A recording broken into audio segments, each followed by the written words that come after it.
Welcome to Indie Author Book Launch, a premier resource for self-publishing authors to promote their new book launches, discuss their work, and connect with new readers. Here I have my very first guest of honor on the inaugural episode of this new YouTube channel, Nikki Elizabeth, author extraordinaire, archaeologist, violinist, guitarist, and a master of all talents, really. The list seems seemingly endless. And she is launching her new book November 13th, Peace on Earth and Mercy Mild. So welcome, Nikki. Hi, Christina. Thank you so much for having me. Thank you so much for joining. I'm just psyched to have you on the channel talking about your new book, which is right on the cusp of being launched into the world. You're about to share it with all of us finally. I know it's been marinating in your mind probably for a long time, and you, I'm sure, worked on it for an even longer time. So what does it feel like now that it's ready to launch and you're about to put it on the market? Oh my gosh, it is absolutely unbelievable. I can't believe that it has finally come to fruition, that we are finally done with the ARC reader phases, that the cover is all set and it's live and it's out there. And more importantly, I can't believe it's already November. Where has this year gone? Where has it gone? It is like, it's just slipped away. It has slinked away. I know you like that word. It has just slinked away without us even noticing. And the holidays are upon us, which is great timing because your book is set during the holidays, isn't it?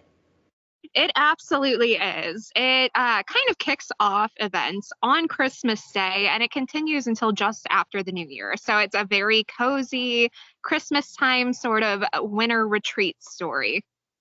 Awesome. Oh my gosh, who doesn't love a winter retreat story where we can just tuck away under a blanket next to the fire with a cup of tea, reading a cozy mystery? And cozy mysteries are really in demand, I've noticed. I've been watching on the tool that I use to track self-publishing authors and all authors, book sales and different types of genres and how they're performing. And cozy mysteries are one of the fan favorites nowadays, don't you think?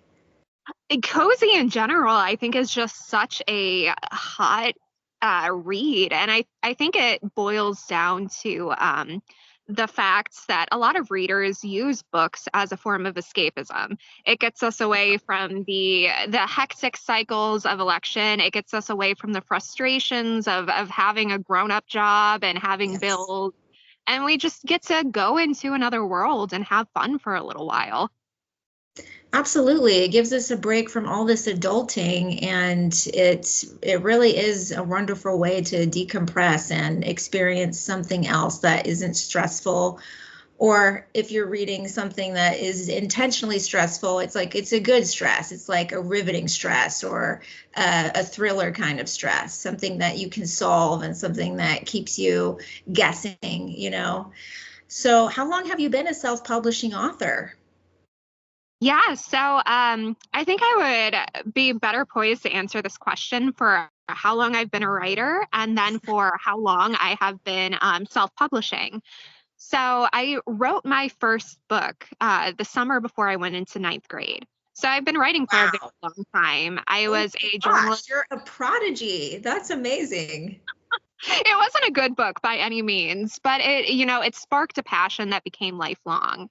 And from 2007, I'm sure it was good. You're underselling yourself. I'm sure it was fantastic. Oh, yeah. There's a reason it wasn't my first book I published, but it does have a warm, place in my heart. And I think it kind of inspired me to keep going with that writing path. And from 2007 to 2016, I worked as a reporter. I was on camera for a little while, and then I just really gravitated toward that print journalism side. Yeah. And then I rhythm in corporate communications and content marketing, which is using language to sell products. I work with designers. I'm not a designer, but I'm very much just a language, a words girl. So that bubbles up to say that this is my first year self-publishing. My first published piece came out in January this year. It was Poor Vinny's Valor, just a short easy read kind of novella, but it kicks off my debut book, Industrialized. And since then, yeah, it's been one more piece of writing I've added to my portfolio. Awesome. And we can talk more about Industrialized. I want to hear all about that because that was your first self-published work, like you just said, right? Absolutely. Yeah, definitely. And I think for those of us in the self-publishing world, and especially people who haven't self-published yet, but they want to or they're about to, it's always interesting to hear from other indie authors what their foray into the self-publishing industry was like, learning all these different tools and figuring things out for the first time. So I think with Industrialized, that's a great way to talk about what your journey involved, and maybe you could just give some insight into that process for other indie authors who haven't done it before or who have and they just want to compare their experience with other indie authors. Absolutely. And I think self-publishing is just a different journey for each and every author who pursues it. So the more voices we have adding to the conversation, the stronger we are as a community. Absolutely, yes. And we are a community. I mean, we're kind of a community of renegades, if you will, a ragtag band of rebels who are taking matters into their own hands and determining when they launch and what their cover looks like and what their content involves, what it doesn't include, and making all those style decisions. It really is awesome to have these opportunities to do that on our own and have all the creative license. I think it opens up a world of possibilities. Absolutely. And I love that you described us as these rebellious renegades, because really that's what we are. We band together, we encourage community over competition. And at the core, we're Yes. all storytellers. We are all here because we want to entertain, but we have these different messages that we want to elevate. And I think it's just so special the way that authors, especially in the indie community, come together and elevate each other's voices as one.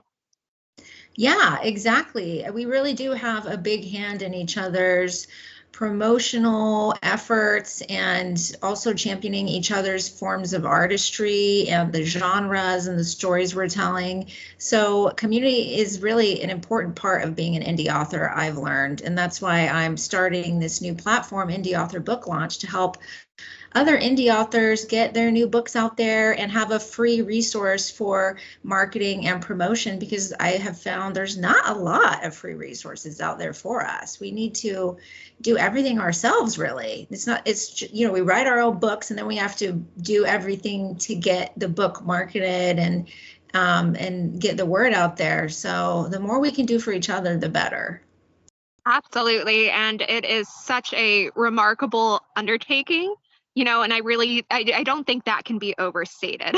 It's a lot No. of work, but it is very, very much worth it.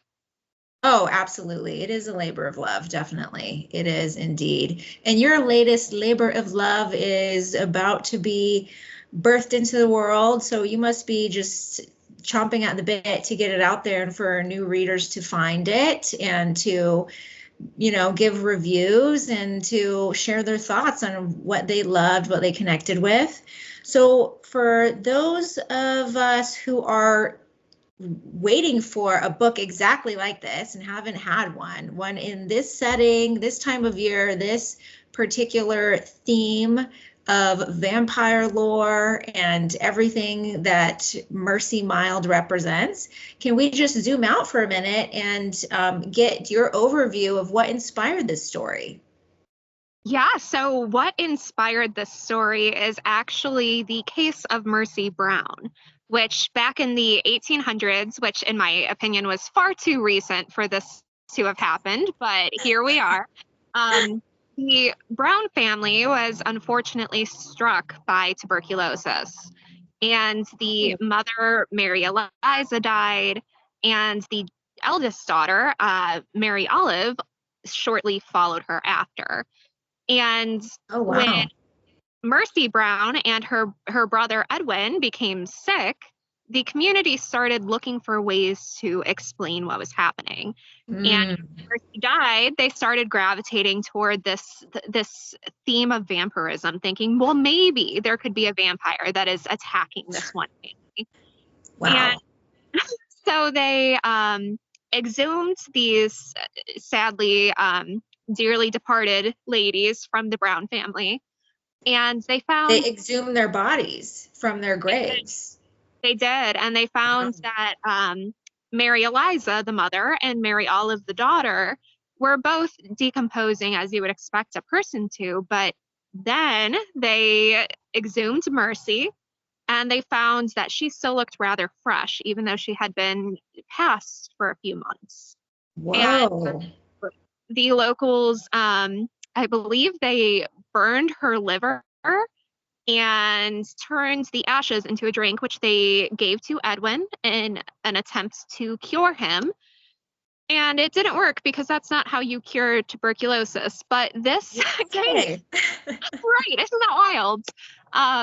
This case became the first instance of vampire panic and mass hysteria in the United States Wow. today. And Mhm. I thought the story was so fascinating that I wanted to take this historical basis. And, Yeah. we actually see that in the characters of Mercy and Mary Olive, who do play a part in Peace on Earth and Mercy Mild, and talk about a vampire panic situation from a more modern lens. So it is Mm. set in the modern world, but it has all these different threads to the historical world, to historical America, to ancient Mhm. Rome, to historic Spain during the Spanish Inquisition. And it is just a wild ride from start to finish. Wow, what fertile ground you tapped into with this historic case of tuberculosis that you saw all these opportunities for a fictional narrative that taps the vein of vampirism and all those kinds of legends and myths. And then you set it in a modern setting and you've brought in a new, I don't know what you would call it, like a new version of these characters, basically, but they're historical figures.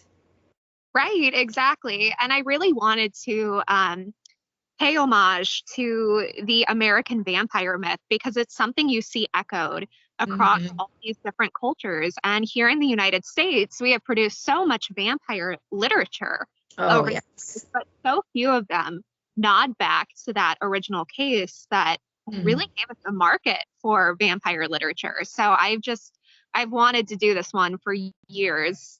Yeah. Yeah, isn't that amazing how you sometimes have to wait for the stars to align when you have the opportunity to actually tell a story that has been nagging at you for years, you know? Isn't it great? Doesn't it feel like such a release? It does. And I think that is one prevailing narrative that I see time and time again as I connect with other indie authors is, Mm. oh, I've been working on this book for a decade, or I've been thinking about this story for years. And it really is a matter of finding the right moment and the right time Yes. to step up and tell that story and put it out into the world. Exactly. And you know when it's time, you just everything just comes together and it's just to me it feels very obvious like this is the time to tell this particular story finally. Does. It really does. And whether it's one of those things you necessarily planned on, or something where the stars just align and the time feels right. Either way, when you have those opportunities, I think as an indie author, we just have to keep chasing them. Oh, absolutely. Yeah, you have to cultivate them in a way, you know what I mean? It's not like they just come knocking at your door per se. I mean, for some people maybe, but I think you got to clear the way for this to happen and very intentionally put things in motion and set them up in your life, your schedule, your work, whatever else you have going on so that you can dedicate time to this because it's important to you. Absolutely, yeah. And I think it's interesting to see what that process looks like because for Peace on Earth and Mercy Mild, I actually was not planning to release it at this time. It was one of those things that I was going to do in a few years after I moved out of the dystopian genre and played with something a little bit more fun. But truth be told, my upcoming book, which is the next piece of the Industrialized series, it's just a beast. It has taken me longer than I anticipated. This book was pretty much ready. I just had to go through a few rounds of editing, cover design, and also my ARC readers from Industrialized Part 1 Experiment were nudging me and saying, Nikki, come on, what are we going to read? And I said, well, I've got this draft. Do you guys want to beta read it? And that group actually pressured me and they said, Nikki, this is so much fun. It's low stakes. It's got a happy ending. Like, why not put this out before the next dystopian comes out? And I thought, you know what? I guess I do owe my audience a happy ending because, my debut novel had a very open-ended ending. You did not have that closure. And like I said, this one was pretty much ready. It just had to go through those extra few rounds of editing. So I just tapped in the team and got to work. Wow. So you kind of had this waiting in the wings already, basically. And that's how I write as an author. So part 2, we're still going through the editing phases and just refining it. But the next 2 books after that, I would say one of them I think is at 80,000 words already, I want to say. Oh. Mm-hmm. The other one I think is 90,000. They're pretty well built up. But and is this the ARC trilogy or is this Industrialized? This is actually something different. I have a dark fantasy in the works and a historical fiction. They're just projects that I have on the back burner that I plan to circle back to as time allows and give myself that space as a creative, as a writer, to analyze the story, make sure I'm happy with it, and not feel pressured to put it out before it's finished. Yeah, and it's so important that we don't prematurely put books out before they're finished. Bob Iger, the CEO of Disney, once said, if you have the time and the resources to take something from good to great, always do it. Always spend the time, always spend the resources to make it great, because there's such a big difference in quality. And I feel, you owe it to yourself to let it be finished, when you know that it's finished, and not to rush it to the finish line and you're not fulfilled. What's the point? Yeah, absolutely. I see so many of my peers who are setting deadlines for themselves as self-publishing authors. And that's great. I am 100% behind holding yourself accountable as you see fit, as you need to. Yeah. At the same time, those are self-imposed deadlines. Until you tap in your ARC team, or I guess your beta team, until you tap in your editors and your cover designers, it's still a work in progress. You control that life cycle of the book. And I think we are allowed to be precious with our own artwork and decide when it is ready to bloom. Completely. Amen to that. Absolutely. And it's really imperative that we do, because it's something we've spent time on. So let it be a masterpiece. Let it. Exactly. So have you, with regard to your launch, your current launch, which comes out next Wednesday, November 13th, what kind of work have you done in the past with vampire lore? Is this your first time working on this theme, or have you been doing other things along this subject matter before?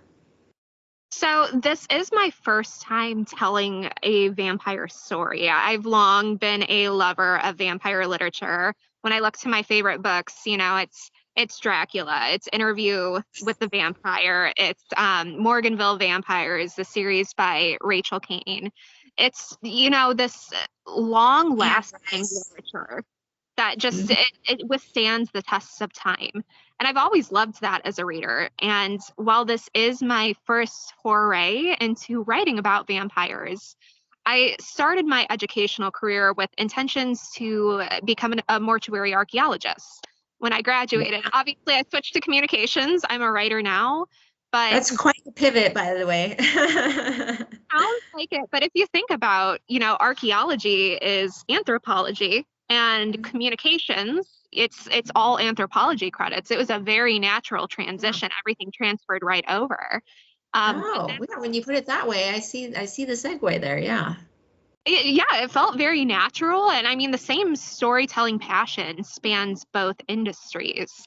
When you Hmm. look at, archaeology, and especially mortuary archaeology, which is the kind that I was most interested in, you Hmm. really lean on this legacy of lore to dig into, to find those secret pieces of humanity that are hidden in these ancient myths. And Yeah. in that essence, yeah, the concept of vampirism, of life after death, has been something that I've been very close to for a long time now. Wow. So you have a history with this thematic material and these historical origins with vampirism already. And you were probably very selective about how you integrated that into the story and into the characters, because the characters are based on historical figures, right? They are, but they definitely have their own personalities and those very modern infusions. So Mm-hmm. in this historical story, I think the one piece that I've always kind of sympathized with was Mary Olive, the second person in this family who passed, as soon as they exhumed her and they saw she was a person, more or less, it was not her story anymore. It was all about Mercy. We call it the Mercy Brown case. And in this modern inspired retelling of this generic myth, she she kind of is a drama queen. As a result, she steals the spotlight. She makes it her own. And in some respects, she's one of the heroes when the story ends. So it very much is its own thing, but you can see along the way where those natural threads to that historic myth lie. Wow, yeah. And I'm sure for those savvy readers who are familiar with the case and with the lore around this particular story, they'll pick up on those, no doubt, no doubt about it. So you were talking about life beyond death and all of these kinds of ideas that tend to go hand in hand with vampirism. Is Mercy, who is the protagonist in the story, right? This is our heroine. Absolutely. Is she immortal herself because she is a vampire? So, immortality is naturally one of the themes that we kind of see throughout the story, and it comes out to play in a few different ways. Mercy is immortal. She's very young. She is very much a modern young woman who has been thrust into this legacy she didn't necessarily plan on, but the characters around her are immortal in different ways. One of the characters we see is a vampire who escaped the Spanish Inquisition. He was a Sephardic Jew who decided that he needed to leave the country for the well being of his family. And unfortunately, that one really didn't work out for him. But he's got about 5 centuries of experience to bring to the table. And one of our other big players is an ancient Roman man who has been more or less spiritually enslaved for a long time. And so he's just kind of finding his footing and finding his identity. Another character, though, that we see is I won't go into. Actually, it's a group. I won't go into specifically who they are, but we do have a group of biblical characters who come out to play and to interact with the story and really kind of bring it back to that Christmas myth aspect while still paying homage to the American vampire myth. So the Christmas myth and the biblical underpinnings there tie in nicely with the setting because we are in a colonial backdrop in a wintry Connecticut manor that was formerly an inn. So we've got this sort of creepy, eerie atmosphere happening in the dead of winter, but we've got the holiday kind of spirit around us. And we also have vampire lore afoot throughout this particular time and place, and also running through the veins, like vampire, that condition of our heroine. Like, she's a vampire, and we're in this really dreamy, cozy mystery kind of setting.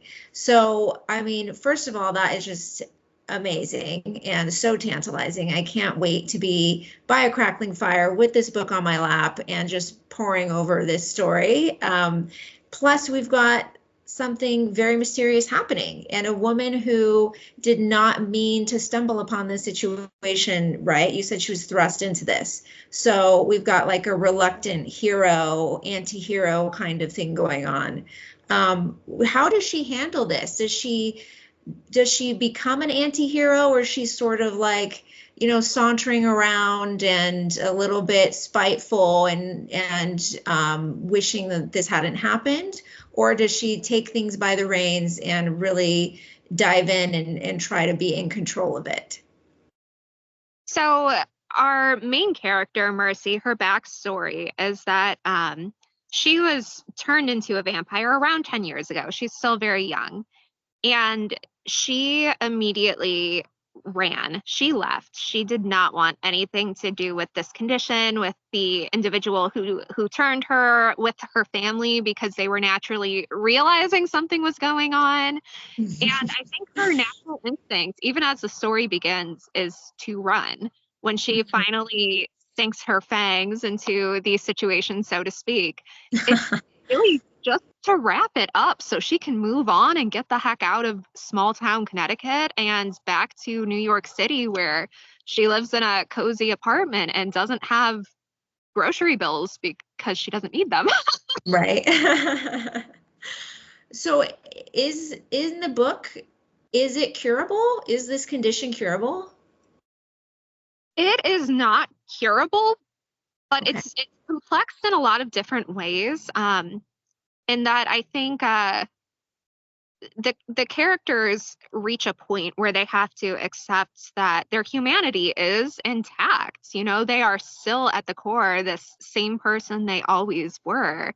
It's a matter of finding that, celebrating it, and investing in the longevity of one's own life and the lives around you, including the mortal lives. Mm-hmm. So some radical acceptance going on, and that's sort of the challenge before her, is to accept this thing that has happened to her. And it's not just something that occurred as like an event, but it's also haunting her because there's some stalking going on, right? More or less, yeah. The vampire who turned her, Levi Romero, keeps calling her home. He does not want to let her stay far away. He really needs her right here in town. And she doesn't really understand why at first. She Mhm. finds him very annoying, kind of like that pesky mosquito that you have to keep swatting away. Like, she's not intimidated by this guy, but she is Yeah. annoyed by him. Yes. The longer she stays, the more she kind of understands that the interactions she has with this vampire who initially turned her reveal a lot about the state of the vampire condition, the human condition as well. And Oh. just this theme of what life means, what a soul is, what the centuries do to a person, whether they're an old soul who has been here for a long time or a new soul who has just recently entered the world for some reason. But Mm-hmm. none of the main characters are as bad as they initially seem. I think that's kind of part of the magic of the story, is you go in with Mercy's perspective, where she's very annoyed being back in this small town. She's very annoyed by this vampire who she feels is stalking her, who knows when she's home, even though she didn't tell him. And then she kind of comes to terms with the situation and starts realizing, like, this isn't as I thought it was. It really was a bias that put me in this negative kind of grinchy mood, if you will. Mm-hmm. Yeah. So do you think there are some provisos and some insights about life in general and how to have a positive outlook on it because of Mercy's change in perspective? Is that something that you think we as readers will take away from it? I think so. And in that respect, I also think her sister, Mary Olive, who I had mentioned earlier, is also inspired by that historic myth. I think in many respects, she's kind of the hero of the story, because throughout this whole thing, she has got this positive, almost toxically positive attitude. She is so excited to have her family together. She does not care that Mercy is very clearly undead. She's just here for a good holiday. And, you know, as Mercy is being this negative Nancy in the beginning, Mary Olive really balances her out and reminds us that even when things look bleak, you can choose the perspective that you take to approach these situations. Right, right, absolutely. So she's the embodiment of that message. And what would you say is the key thing to know here about this book for people who are looking for a cozy mystery and happen to have an appetite for vampire lore? What would you say is really gonna be perfect for them about this book? I think it's that the setting, as I mentioned earlier, really is deeply entwined with this American vampire myth that we just do not see. But Mhm. beyond that, for a vampire story, it's decently low stakes. It is very smooth and casual as far as rides go. You know, it's about the vibes. You see her in the very opening chapter walking down this snowy street in Connecticut. Her scarf is blowing behind her. She doesn't have a breath a cloud of condensation that she's blowing like the living people do as they walk. And there's just this kind of elegance throughout the story that even in these quiet moments, even when we're reflecting, there's something to dig into as you're sipping on your hot cocoa. Mm-hmm. Yes, absolutely. It feels very right. Do you feel like it is sort of Twilight-esque in that people who enjoyed the Twilight saga would definitely gravitate towards this particular story? I want to say yes, just because I think if you like vampires, if you like that love that outlasts time kind of mythology, it will naturally resonate. But I would say it's a pretty different story than Twilight is. Not that I would ever compare myself to Anne Rice, but if you've ever read Interview with a Vampire, where it's just a conversation, you've got one person who's controlling this narrative, the outcome, the perception of it. Um, it's a consistent ride up until it gets very dramatic, but otherwise it's cozy, it's comfortable. It's one of those works where you can kind of lean into the velvetness of the environment and dig into Mhm. that as you're enjoying the book. More so, you know, Twilight's all about the thrills and it's all about what's going to happen on the next page. This one, you kind of want to savor each Mhm. page as you sit with it. It's a slow burn. Yeah, I would say it's a slow burn.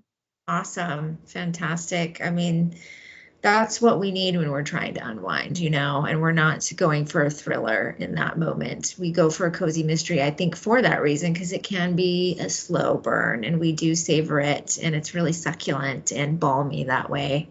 How would you describe your writing style? So I would actually say my writing style varies from project to project. I do travel blogging for my day job, I do corporate communications. So I have this, I don't know how I want to describe it, just a passion for experimenting with different kinds of treatment for stories. When you read Mhm. my dystopian, it's not lush. It is very, very, straightforward. These are the facts. You lean into the voice of the narrator. When you read this one, it's much more lush. You get to enjoy the beauty of the environment, the snowy landscapes, the old architecture that's referenced. But at the core, I would say there's a goofiness that kind of pervades my stories. No matter what you're reading, no matter how dark it is, there's always going to be one moment where you're just going to be taken aback by something one of the characters says, or just something goofy that pops up. And as a really horrible example, I will give this one away. I won't give too much of the story away, but Mercy finds herself very frustrated with Levi, this vampire who turned her, and she's thinking, how can I get revenge on him? I don't know any weaknesses for vampires, let alone a very old vampire. I know he doesn't like mice, so she considers buying domestic hamsters and unleashing them in his house and thinking maybe that'll weaken the guy. And it's just so ridiculous and out there, and it clearly will not work. but it's one of those weird little character nuances that brings in a sense of humor and kind of makes it a funny ride along the way. Looks like you froze. Are you there? Are you with me? I am. Can you hear me? Oh, yeah, we're good. We're good. So there's some comedy. You brought in a little bit of comical relief.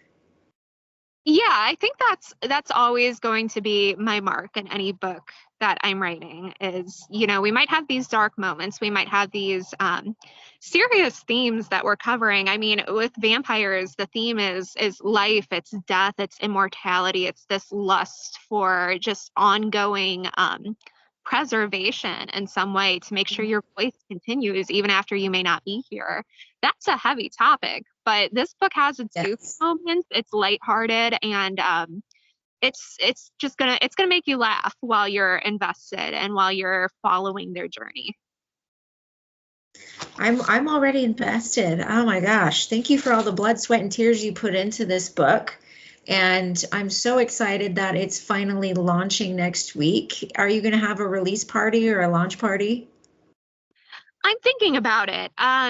When I launched my first book this year, I had all these things planned, and then 2 days before the book came out, we had some really nasty rains in the Cleveland area, and my pipes collapsed and my basement filled with sewage, No. and we had to evacuate our house. Oh my gosh. Oh, what a buzzkill. It was, but you know what? It's over. It's in the past. We're back home. We've got a new basement. We've got new pipes, more importantly, so no more sewage. Yes, yeah. Well, But this is going to be completely different. You won't have to deal with all that. You can just celebrate the launch of this new book hitting shelves finally, and also just sort of figuratively, because this won't be available in stores, right? Only on Amazon? it might be available in some small, indie bookstores around the Cleveland area. We're still in conversations with that, but yeah, largely I would, if you are outside of Northeast Ohio, I would take a look at Amazon, Barnes and Noble, Smashwords, wherever you get your books. Awesome. Okay, we've got plenty of options. Is there an audiobook version? There is. I still have to put in my intro that says Peace on Earth and Mercy Mild, narrated by the author or whatever it is. But Mhm. once I put that in and press the distribution button, it will be out there. Woo! It's going to be deployed and you'll be off to the races. And there's only days away, so the clock is ticking. I can't wait to have my copy. I'm going to have a printed copy. I don't read ebooks personally. I like having an actual book in my hands. But for those ebook readers, they can probably get it on Kindle, I'm guessing, right? Absolutely. Awesome. Excellent.